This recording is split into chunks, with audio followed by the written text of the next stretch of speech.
Welcome to the Life and Times of Captain Barney Miller podcast. I'm your host, Mike White. Joining me, of course, is rookie Chris Dashew. How tall are you, Mike? 6 foot. See? 6 foot! 6 foot! It's all about the height.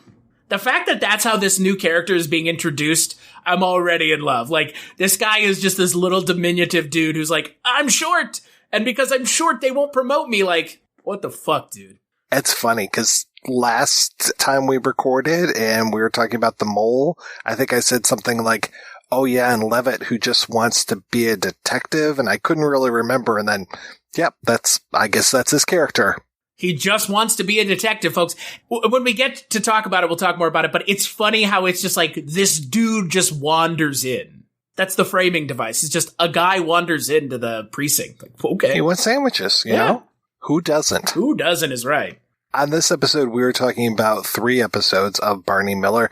We are kicking off season 3 here. We've got Evacuation, which aired September 23rd, 1976. Quarantine Part 1, which aired September 30th, 1976. And Quarantine Part 2 is our first two-parter, which aired October 7th, 1976. And this theme song is way closer to the one that I'm used to. It's pretty funky. Especially the end credits. Oh my God.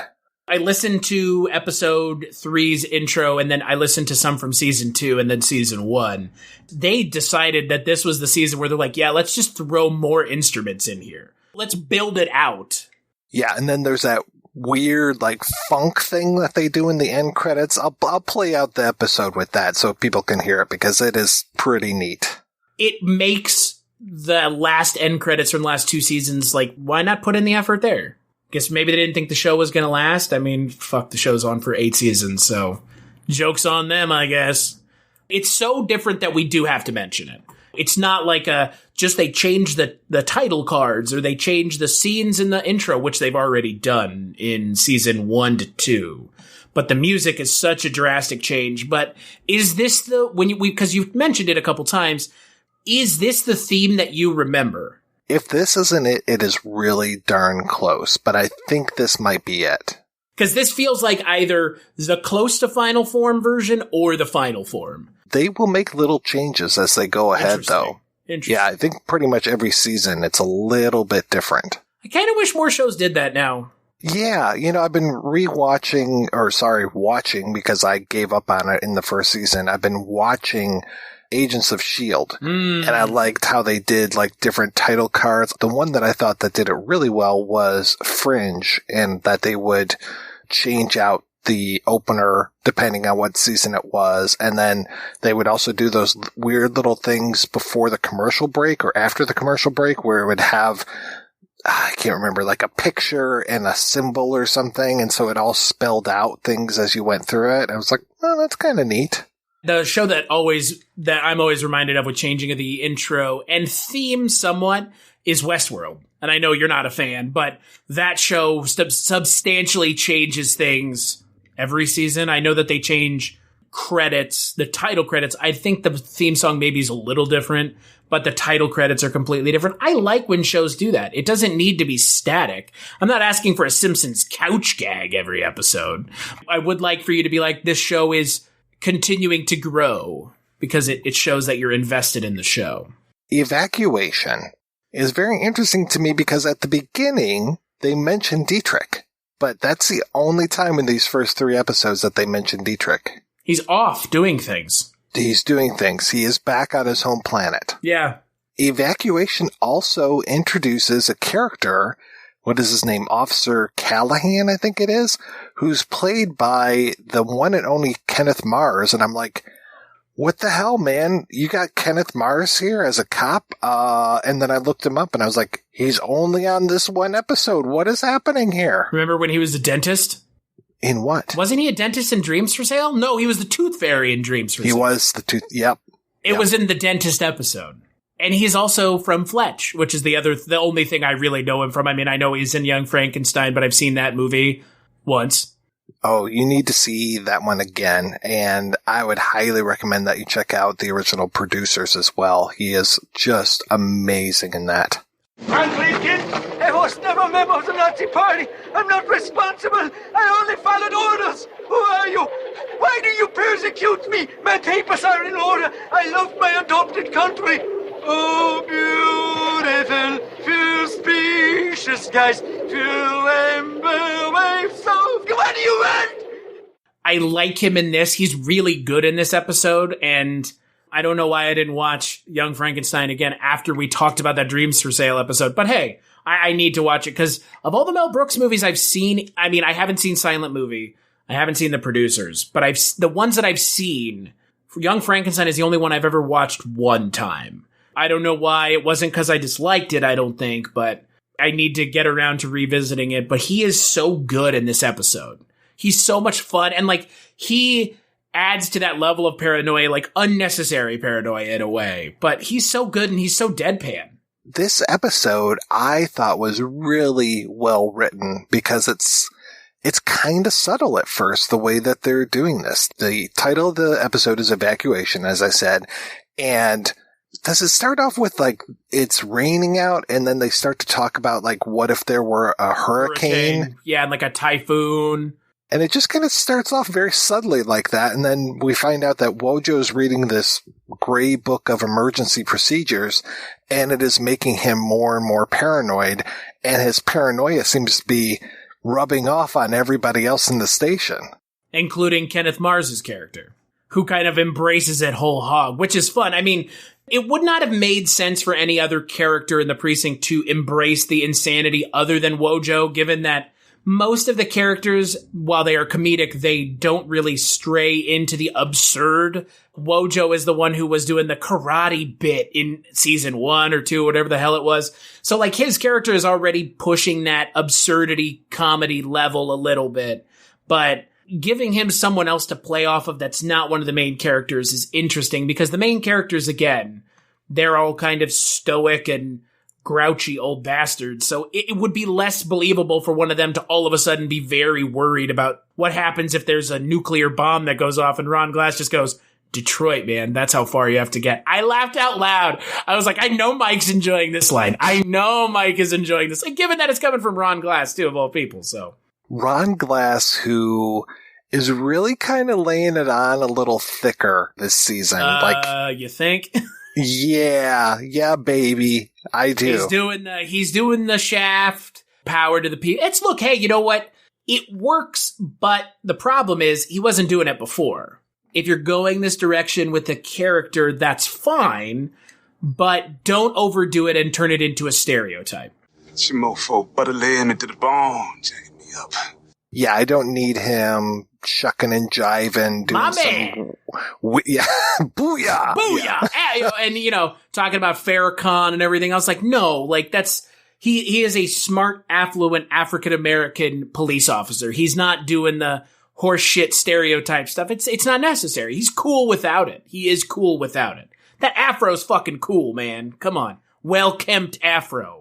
I love in the next episode where it's just like, why are you so kempt? Yeah, he's like, what does he say? Like, downplay your looks or something. He says something like, you need to stop looking so well kempt. I can see Wojo coming up to Barney and be like, hey, Barn, they got a child sex ring in the basement of that pizza parlor. Oh, yeah. Ping pong pizza, Podesta. Oh, my God. We're going to go down to Washington, D.C. and look for him in the basement. I mean, Wojciechowicz, again, like, I stand by what I said. Like, Wojciechowicz is the character on this show that is less of a character and more of just like a vehicle through which to tell jokes. And there's nothing wrong with that. Max Gale does that perfectly, but Wojciechowicz is not much of a character. Like, I'm sorry if people take umbrage with that, but a lot of the show's situational stuff has gone through Wojciechowicz. Wentworth, her whole story was tied to Wojciechowicz. A lot of the 2 stakeout episodes, he was there. He's the one who gets shot at by the sniper. He's the one in quarantine who's kind of driving a lot of what's going on. Like, I like Wojciechowicz. I love Max Gale in this show, but give him more of a character and less of just like weird. He's like the center of this basketball team. Just feed him the ball and he'll do all the jokes. Because, I mean, they even hang a lantern on it in Quarantine episode 2, which we'll get to. to go back to like another cop show, Car 54, Where Are You? It's like Barney is like the Fred Gwynn character and Wojo is like the Officer Tootie or whatever the guy's name is. He's the guy who's going to fall for the get rich quick scheme. He's kind of the heart of the show because we get to see him grow and everything and learn things. And we'll talk about that especially more in the next episode. But he's the Costello to Barney's Abbott. But hey, you know what we did get in this episode is the introduction of a character that we're going to be seeing a lot more of if we can find the show. Big if. At least consistent amounts of the show, which is Denise Miller playing Jilly Papalardo, a small child who wanders into... What is she doing again? What is she robbing someone? Yeah, she was robbing somebody's house or something, or it was a store. Yeah, and then her foster parents are dead. Because she totally killed him is what it sounds like? Her parents are dead or something. But then the person that she was staying with also died. This is a very ham-fisted way in introducing a character into Fish's life that will now become a major part of the spin-off television series Fish, which is... It's coming. We can't undo that. And she plays the same character. This is not this is not a Todd Bridges situation where Todd Bridges is in Fish too, right? I don't know if he is or not. Yeah, Todd Bridges is in Fish. Also weird, given that Todd Bridges has been in this show before. But yeah, you're right. Probably not playing that same character. And yeah, it's interesting. I was laughing a few times because Fish making cracks about people that live with a bunch of foster kids. And I was like, did they already have the Fish pilot in mind at this point? It's coming. On the IMDb, it says Fish meets Jilly Papalardo, a young thief who will eventually star in the spinoff Fish. I don't know. I couldn't find anything when I was looking. I couldn't find any information about what was the onus. I mean, we know what the onus for the Fish show was. It's because Abe Vigoda gets the best laughs on the show. But I genuinely wonder if they went into this episode saying Jilly Papalardo is going to be a character in Fish, so we need to get her hooks into Fish as soon as we can. One thing before we move on, I can't remember who it was, and I feel awful for that, but one of the friends of the show, because we actually do have a few people that listen to the Life and Times of Captain Barney Miller podcast, a friend of the show reached out and said, hey, just so you know, when Gregory Sierra left Barney Miller, I don't think there was bad blood between him and the people behind the show. And they pointed to a show that came out right after Barney Miller, which was called, and this is a horrible name, probably one of the reasons why it failed, AES Hudson Street, which stands for Adult Emergency Services. And it was a hospital show. Madcap antics of the employees of an underfunded, understaffed, and overworked New York City Adult Emergency Service Hospital, created by Danny Arnold, Chris Hayward, Tony Sheehan, and stars. No, Norm. Norm was not aboard. And stars Gregory Sierra. As the lead? As the lead, yes. Wow. Dr. Antonio Tony Menzies. Thursday on Cotter. I cheated on Mr. Sloan's test. Freddie puts a little too much English on a lit test, and it bounces back. Then Fish bounces out of the picture. Fish? And nobody has a clue until Fish bounces back on Barney Miller. That old guy really loves his work, don't he? Old guy. Then we invite all the girls down to that big linen closet on the 3rd floor. It's time to play doctor on AES Hudson Street, right after Welcome Back, Cotter, Fish, and Barney Miller. And yeah, it had a couple familiar faces in there. I have been, including Bob Dishy was in there a few episodes, one of our favorites. And I am trying to find it. There was a torrent site, or is a torrent site, called TV Vault. They had a free leech a few months ago, so I just grabbed a whole bunch of stuff, and then I went to sign in, and they're like, your ratio sucks, we kicked you off. And I was like, I just grabbed a bunch of stuff from the free leech. What the hell, man? So now it's... How dare you do what you were supposed to do, and they let you do it. Now you need to seed for a few months. Come back in 6 months and let us know. And that's what they said? See. Yeah, seriously. Holy so I'm shit. like, that's the only place I could even think that, because that's where we got those 2 episodes of Fish Season 2, the mysterious Fish Season 2. That's funny. It would strike me more as people are leaving this show to go to their own shows. Because Linda Lavin left the show for her own show. Fish is leaving this show for his own show at the end of this season, right? Man, I mean, look, it's a sitcom with an ensemble cast. I guess if someone is a standout, the network is like, give this man or woman a show. I can think of other, let's call them cedar shows, like All in the Family. Edith's cousin Maude, she gets her own show. Maude's housekeeper, Florida, she gets her own show. Their neighbors, the Jeffersons, they get their own show. So it's like not the main cast. I mean, yes, I'm pretty sure Gloria got her own show, but that was like way, it had been on the air for quite a few years. It's not like season 2, season 3 kind of thing. It's not like all of a sudden Mike Stivic gets his own show or something, but it's kind of weird when it's our main characters like this, like a Fish, like a Chano, and it's just like, what is going on? But again, this was not him playing Chano. He was playing somebody else. But he's essentially in a hospital version of Barney Miller. Sounds like it. And it looks like it only lasted for 6 episodes, so... Should have stayed on Barney Miller. I guess, I don't know. Maybe if you didn't want to work on Barney Miller, you didn't want to work on Barney Miller. He was good on Barney Miller, that's the problem. And yeah, he brought a necessary element. Like I said, we'll see when Dietrich shows up, how that's going to play out with this new group of folks. And then, of course, sounds like Ron Carey's going to be there. And then we get Luger, I think, in every episode. It's Luger. Luger is here. Yeah. What's up with James Gregory showing up? It's nice to see him only because we get to get the Luger alert on this podcast, which is the greatest thing. But also, James Gregory is good in this show now, so I'm okay with it. And I really like that. Again, he's more the butt of the joke. Like the whole thing of, I talked about how this episode is about rumors and how we keep like escalating this whole thing of it becomes like, oh, we might have a hurricane, to what happens if a nuclear bomb falls and we got to turn on this siren and the siren's going off. And Luger's also part of this whole thing with rumors because he's all of a sudden like, oh, you heard about that cashier at the restaurant? Well, she's almost divorced and blah, blah, blah. And he just like lays out this whole thing. Yeah, Luger is, look, we talked about this on the last episode. I'm glad that James Gregory is getting a bigger part in this show because he's gone from antagonist to part of the group. And they're introducing him more and having him show up more, which means they're doing more to make him part of the group. Funniest line of this episode for me was a Jack Sue line. I understand something's not up to par in these premises. We need one of them bulbs in the bathroom. Why? Did you lose something? I'm ruining my eyes reading with this flashlight. They do look sort of funny. You shouldn't squint. This isn't a squint. This is a squint. Oh, yeah.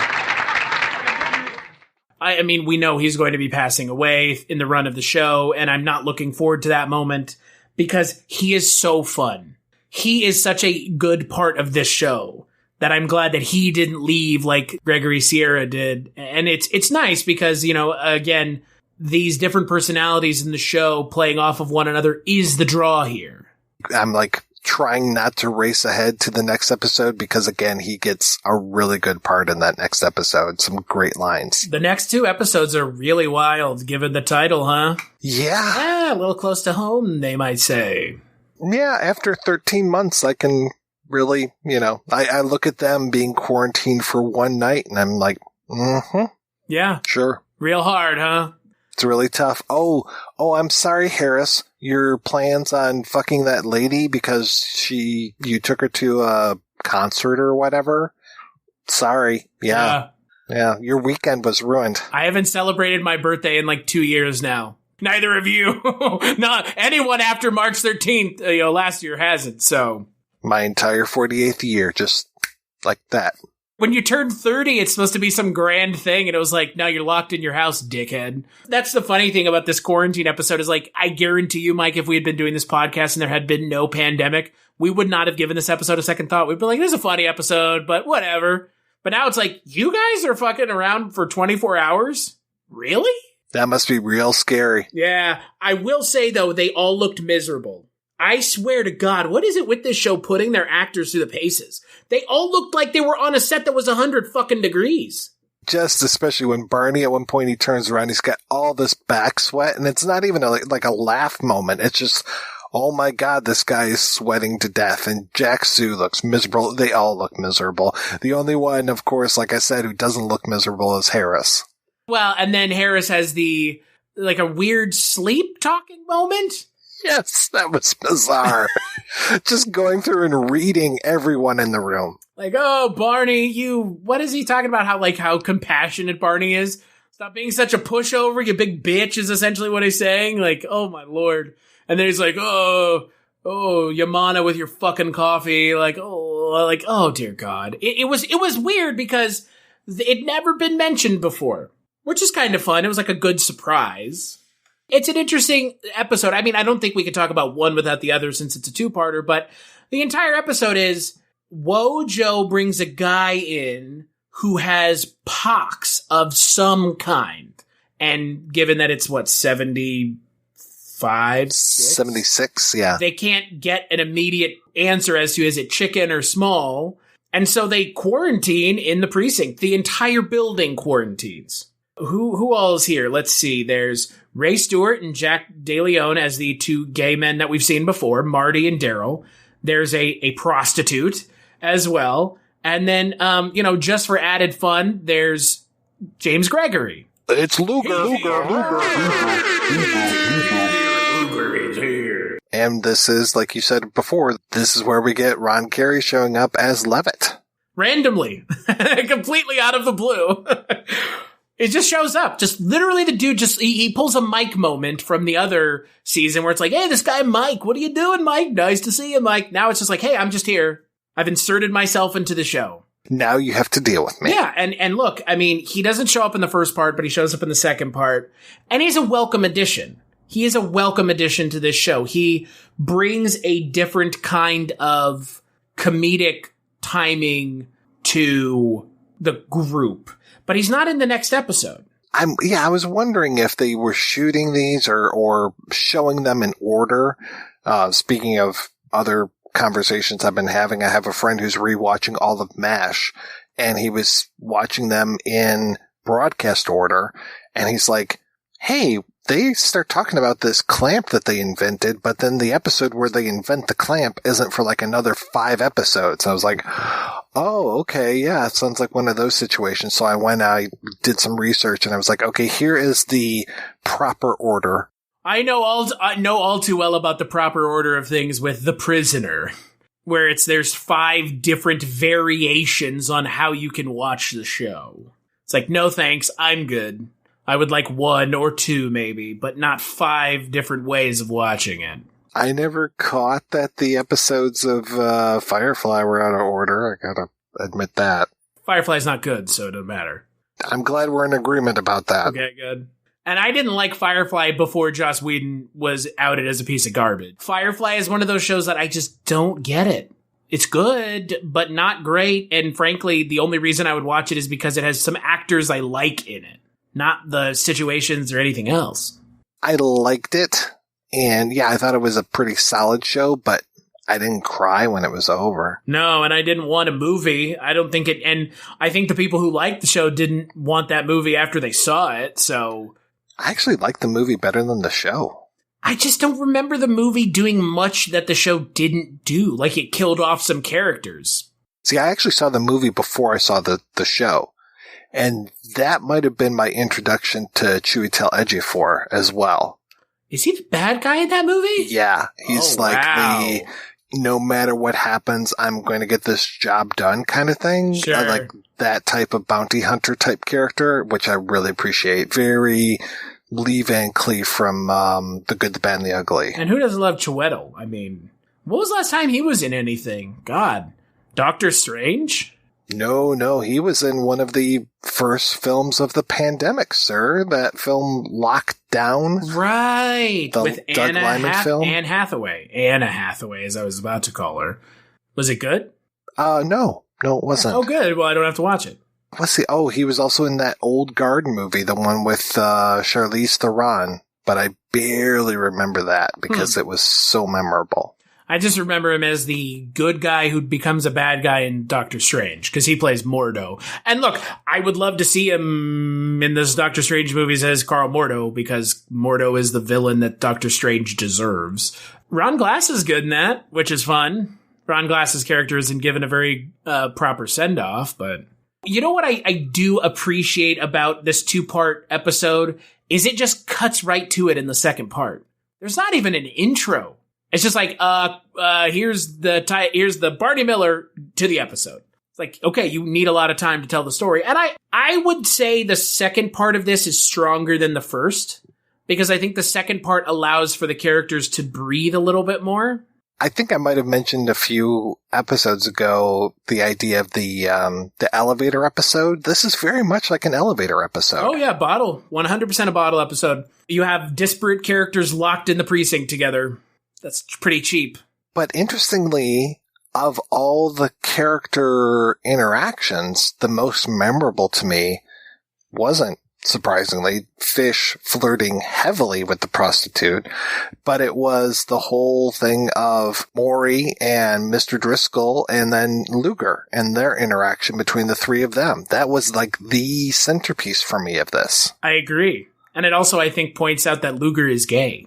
And Luger is kind of doing the Wojo thing. Like, Wojo was still like doing the like, I don't really want to shake your hand kind of thing, and Barney even does like a little like eye roll as he's showing them into his office, which I was kind of upset that he did.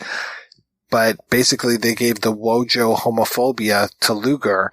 And yeah, it did sound like he might have had some, some lavender in his past. You're not wrong with that. I will say to another thing I did not appreciate was when James Gregory asks Hal Linden, like, why are they gay? I expected a more diplomatic answer from Barney than like this weird bullshit pseudoscience. I mean, look, I know it's the 70s. It's fine. Mike loves when I bring this up. But as someone who's gay, bisexual, thank you, being bisexual is gay, motherfuckers who deny it. It didn't offend me. I was just like, this is an it felt like an opportunity that they normally take to elevate Barney's character. And that didn't feel like Barney's dialogue even. Barney is normally such a calm and steadying presence in the precinct that him saying those kinds of things was like, of all the things, you were preaching tolerance with Wojo when they were here before, and now you're buying into the bullshit? Like, what? It didn't make any sense to me. I was just looking up to see when the DSM removed homosexuality from its list of mental disorders. In 1973, the American Psychiatric Association asked all members attending its convention to vote on whether they believed homosexuality to be a mental disorder. 5,854 psychiatrists voted to remove homosexuality from the DSM, and 3,810 to retain it. So basically 6,000 to 4,000 was the vote. So luckily the right side won on that, but they didn't actually remove it from the DSM until 1987. Ah, so that's where they're getting this from. 1973 is 4,000 of them still believe that it's mental illness. So 1976 TV show, I'm sure, is not going to be very enlightened. No, but again, it didn't have to not be. It just chose to be. But again, I'm not sitting here and waving my flag and angry. I frankly don't care, because again, it's a show from 1976. The fact that it's not just calling them homos is thankful to begin with. I mean, realistically, this show, given the characters and given the makeup of the characters on the show, I'm surprised that they haven't gone there, but I am glad that they haven't, and it doesn't seem like they ever will. Because the one character who could have realistically said it doesn't in this episode. Well, it was really nice seeing Maury and Driscoll show up again, and I was glad. It's like, oh wow, this is a continuing character. How great is that? And I did like the whole thing of Maury wanting Barney to be a character witness. Yeah, of course. And he's like, I've had you arrested 6 times. I forget, what was he being arrested for? Shoplifting in the first one. I think the second time is when he brings Driscoll with him to complain about the cop who was shaking down gays at the gay bar. Right, that's right. So I don't remember Maury being in trouble more than that, but I like Ray Stewart's really good, right? He can kind of burn down the house with just a look, or a glare. I was very happy for that. I like music. When he said that to Gregory was like, what the fuck? I Kevin, poor little girl, to grow up in the most delightful. That disturbing? No, not at all. I love music. Thanks. I just didn't want to. Such a friend over there might be asleep. Oh, I'm not asleep. Well, good. I didn't want you to doze off under the wrong impression. I don't know what you mean. Oh, yes, you do know what I mean.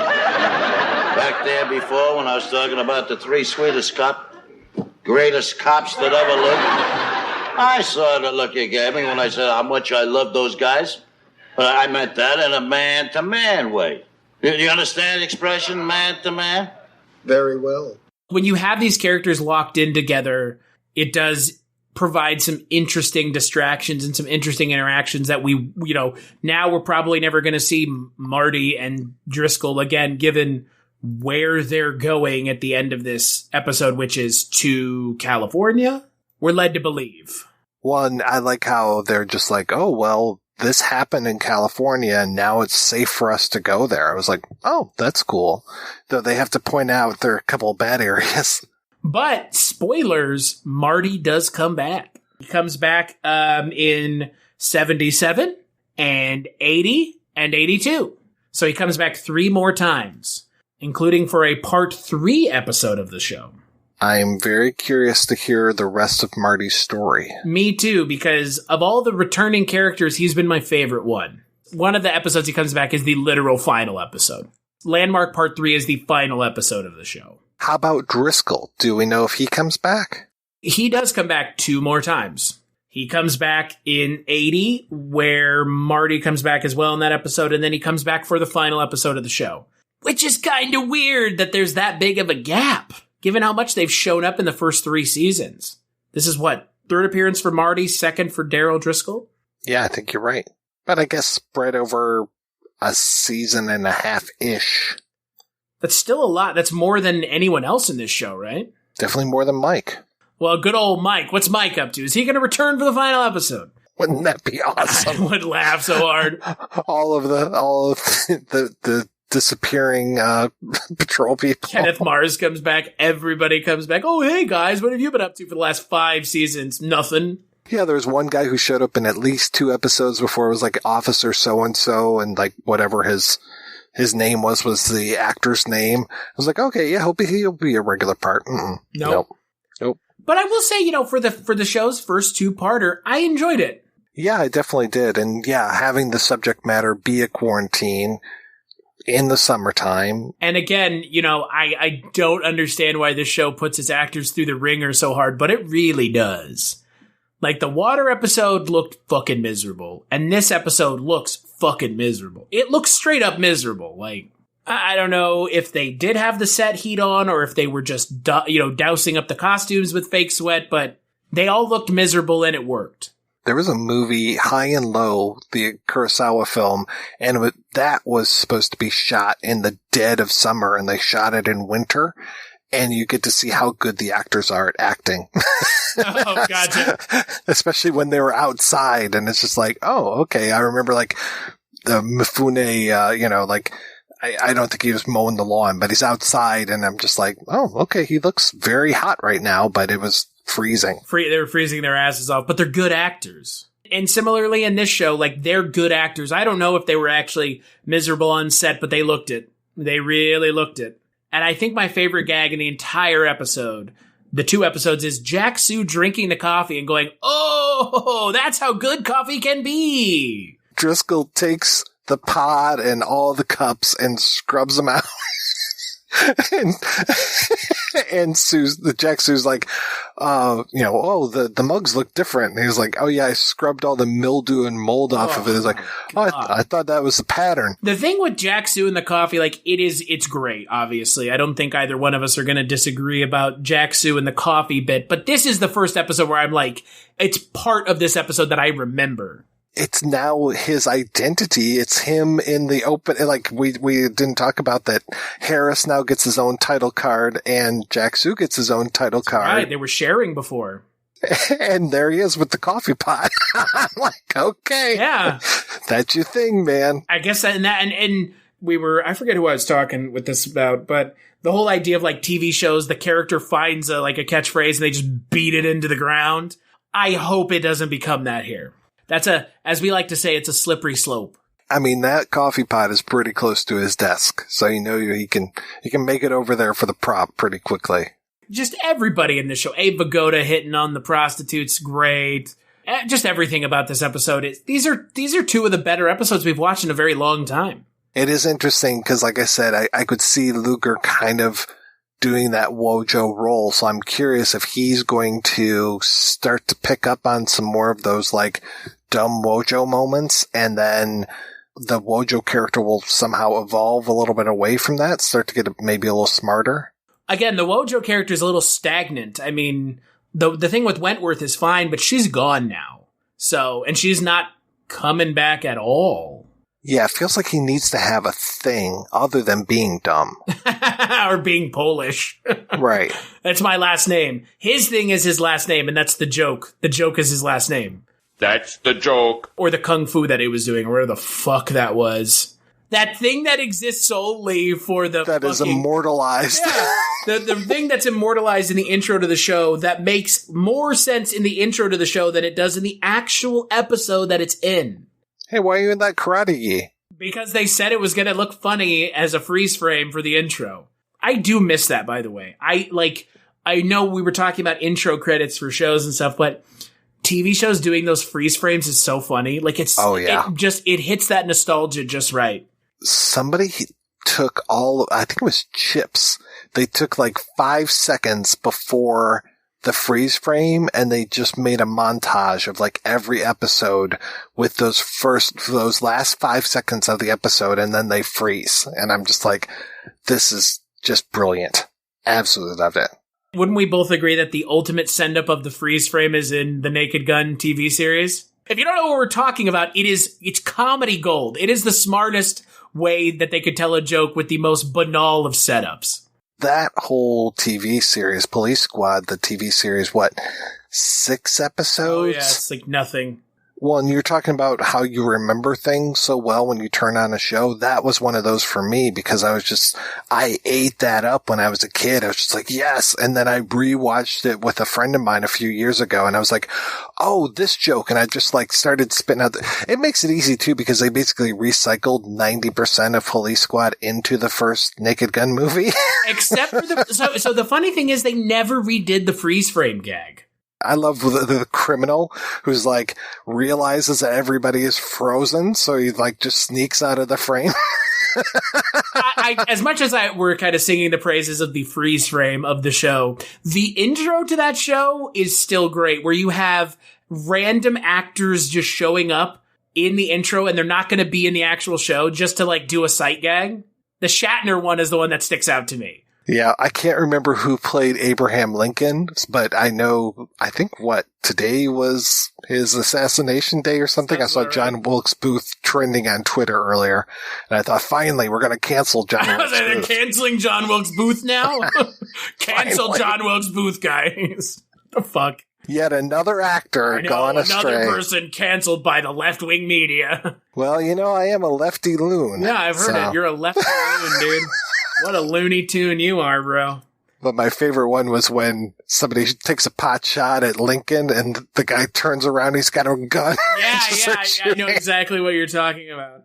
And Rex Hamilton as Abraham Lincoln. If you've never seen Police Squad, it is funnier than this show, but it's in that same vein of like showing cops. showing cops in comedic situations, because most cop television shows, at least now, zero comedy. None. Played straight and serious.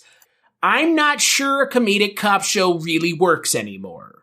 The last one I can really think of was Castle, speaking of Nathan Fillion. And that was 20-30% like Law and Order, maybe 10-20% CSI or Bones. I guess Bones had a little comedy in there as well, but definitely not as much as Castle. Neither of those shows have, like, collared cops, though, right? She's like an FBI agent, and in Bones, they're like, what, FBI or some made-up letter organization? Booth, speaking of John Wilkes Booth, he's an FBI agent. She just works for the whatever, some sort of museum. Fake organization? Yeah, and then, Castle was Fillion as a writer, Richard Castle, and wanting to shadow a police officer. Do they ever make the joke of Dick Castle? I don't know. Like your name's Richard Castle, Dick Castle? That's a real person. I can't remember if his real name is Richard Castle in that or not. His real name. His character's name. I just say, like, look, we've already got a little political. We don't want to go down this path too far, but I just don't think the climate is right for this kind of show anymore. For better or for worse.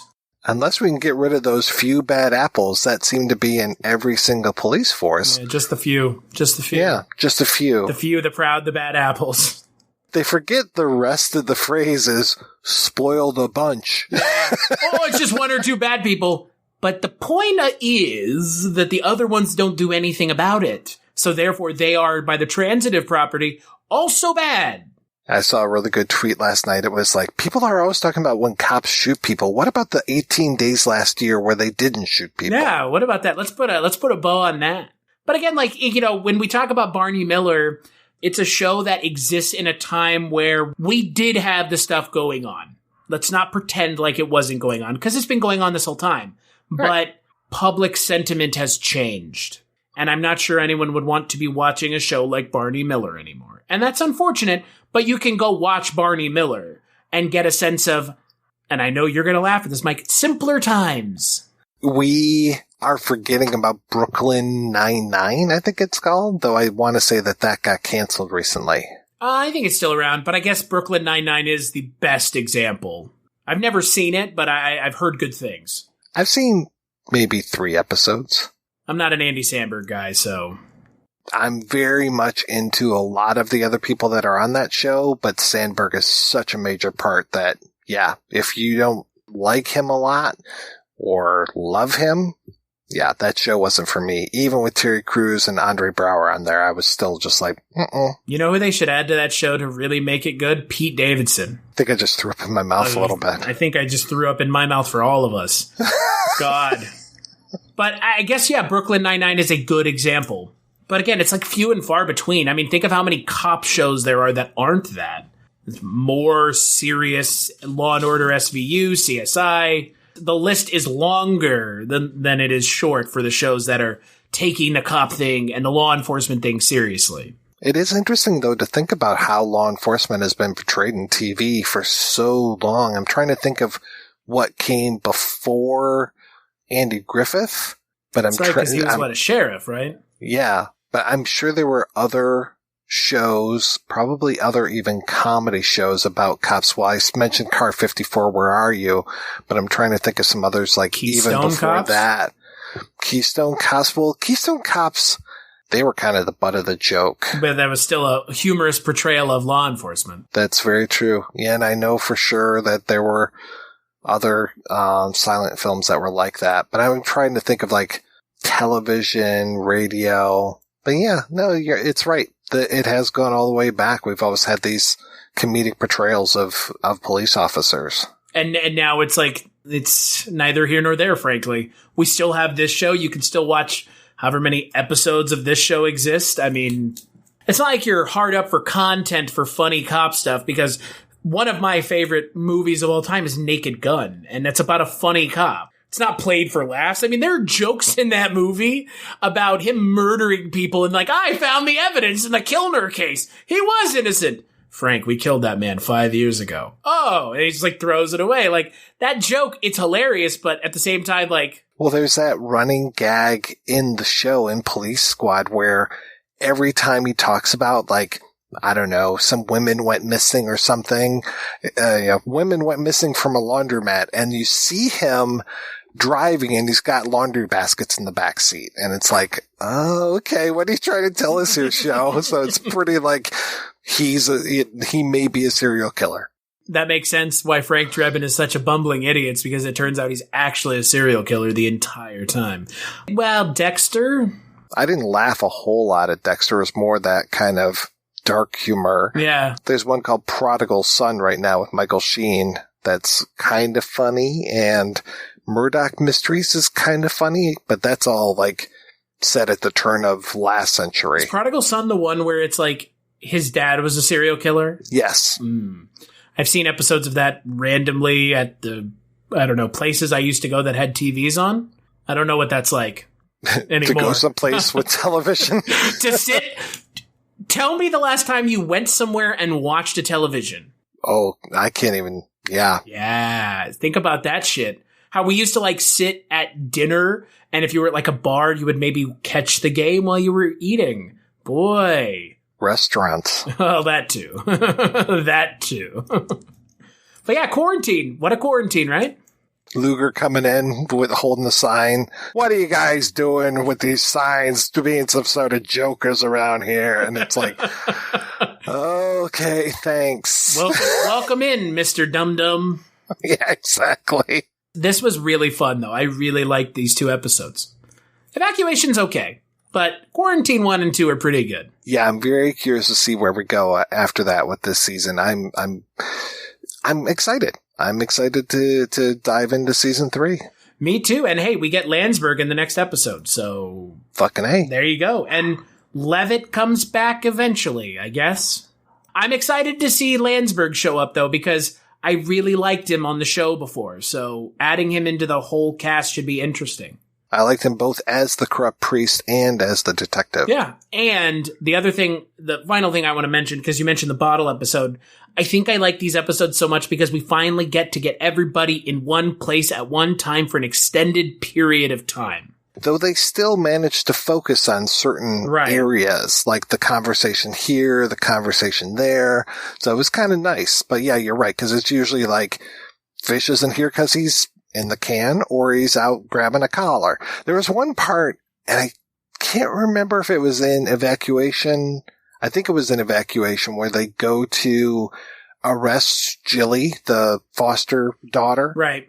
They left and came back within seconds. Either that or time stopped and I was abducted by aliens. Did you check your watch?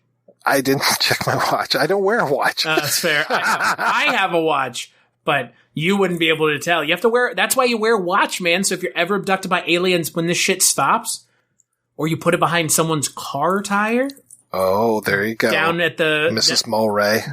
Down at the what is it? Where the fucking corrugated fence with the water shooting out. Put it behind the car.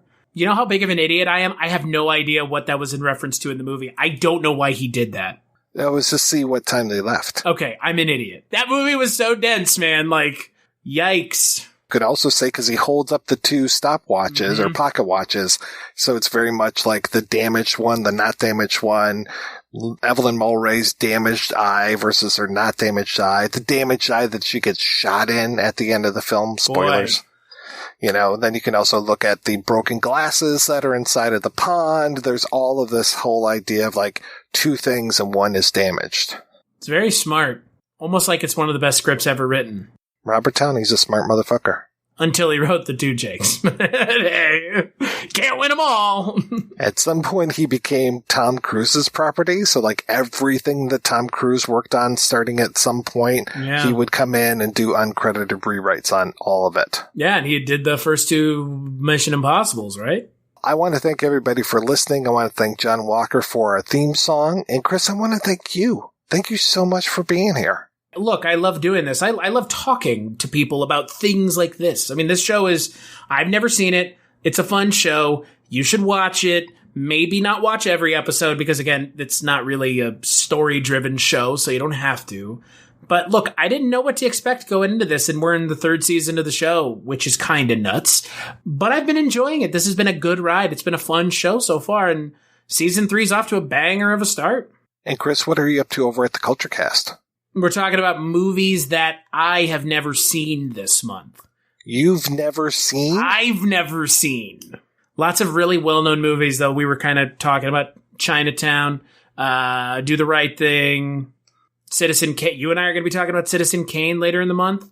I hear it's an okay movie. Yeah, that's what I've heard. I heard it's a piece of shit from what I've heard. There's not enough action. Very poorly made, too. No slow-mo. I want to see the Wells cut of Citizen Kane. Well, they are looking for the Wells cut of Ambersons again. They just sent some explorers down to Brazil. I just heard that in the Citizen Kane Wells cut, Martian Manhunter shows up at the end. Well, it makes a lot of sense, too. It's circularity. It's circular. It's like poetry. It rhymes. But yeah, that's where you can find me, and that's at culturecast.com, and you can find me on Twitter at Christmas Claus. What about you, Mike? Where can people find you? As always, you can find me over at The Projection Booth, which is available at projectionboothpodcast.com. Thanks, everybody, again, and please be sure to go over to iTunes, Stitcher, Google now, apparently. They're, starting to catch up with iTunes as far as numbers. Yeah. I think the last time I looked, 3% of people listen to podcasts on Google. 3? It's jack shit. 68% on iTunes. 68%. They are the big bear. Smash that subscribe button. Punch that like button right in the face. Donkey punch me. And skull fuck that review button. Yeah, give us a good review.